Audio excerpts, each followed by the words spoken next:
One of the things I love is the way that you can take former industrial sites and make something really, really positive about it. This area used to be derelict before Jamie took it over. Can you explain how Electric Daisy started? I can. So Electric Daisy was an idea and a concept with the brief, if Willy Wonka had a kitchen garden that was a cocktail bar in a city centre, what would it be? We're not fully there yet. We're on our way. We're on a journey to there. But Electric Daisy is a project created by ourselves around how we can connect people with nature, with their communities and themselves. We know as a species that we need to be making better spaces in urban environments for nature and nature-based regeneration. But we also know the problems of what them spaces need to be, because we can't just have gardens and parks and da-da-da-da. We need some cultural spaces that can be added into urban environments that support people and also support them areas and regenerate them areas culturally. Yeah. And that is essentially Electric Daisy.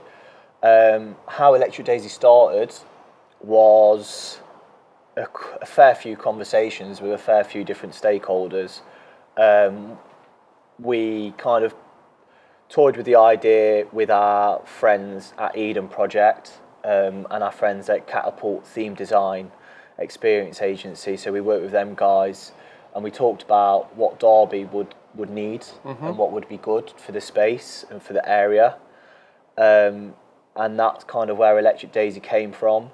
We worked with Eden Project on some of the illustrations and designs that I've shown you, which, you know, we kind of got them out into the public and people went crazy for it. They wanted to know when it was happening. And then we kind of started this project in partnership and collaboration with Derby City Council. So the local authority have been unbelievably supportive. There's a lot of back office stuff that people don't see. They see the space, but they don't see what's actually gone off behind, which is a radical partnership, you know, by every means. One day we might be able to write a book about it, because it is something that's, you know, not happening up and down the country. And if it does happen up and down the country, we will get more projects like this happen. But yeah, it's been a wild ride. The community have been so good. Like, they've just, you know, I love and hate Derby with a passion. I love the opportunity, the potential. I love what Derby could become. I love its heritage, history and its culture. I love its people. They're very down to earth. And I know that we can be doing a lot more. And with a space like this, the way that the public have engaged with it has been, you know, exactly what we wanted. And what can the public do when they come here?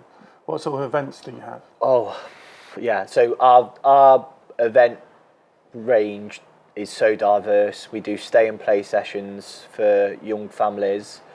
We do a festival called the Bookworm Festival with Derby Book Festival. So that's a day where we talk about, you know, it's obviously themed around nature, but we have authors and we do workshops and we do events. We do day festivals.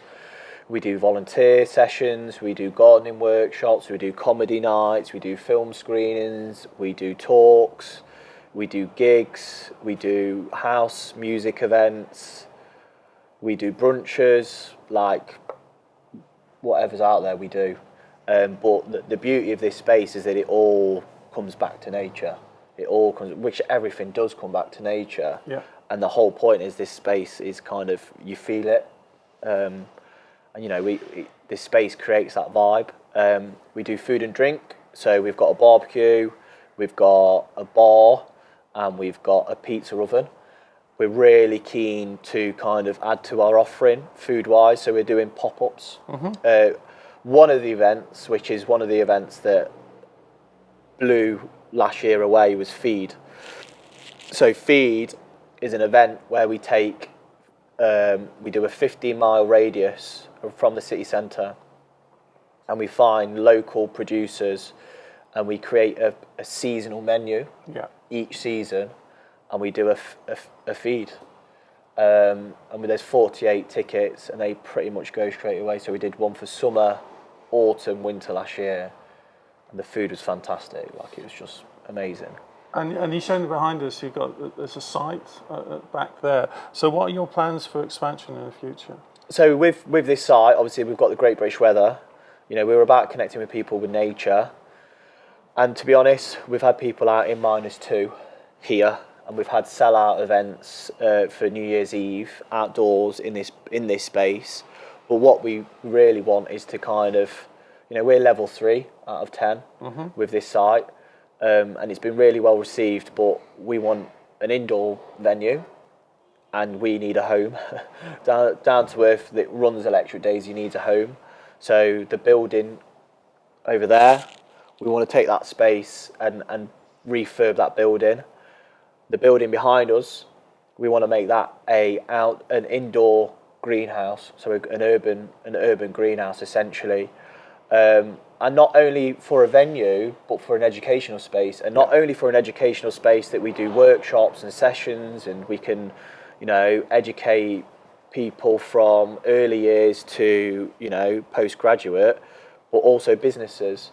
But also, not only that, we want to educate around how we can retrofit buildings in an urban environment through nature-based regeneration. You know, we're talking about net zero and, you know, carbon, the big carbon mission, and we're talking about biodiversity and all these words that are a lot of jargon. We can create a space right in the heart of Derby City Centre that is an example of what that actually means. It's tangible. No, well, thank you very much, Jamie. That was fantastic. It's a wonderful site, and I really do wish you all the best for the future. Nice Thank one. you. Thank you.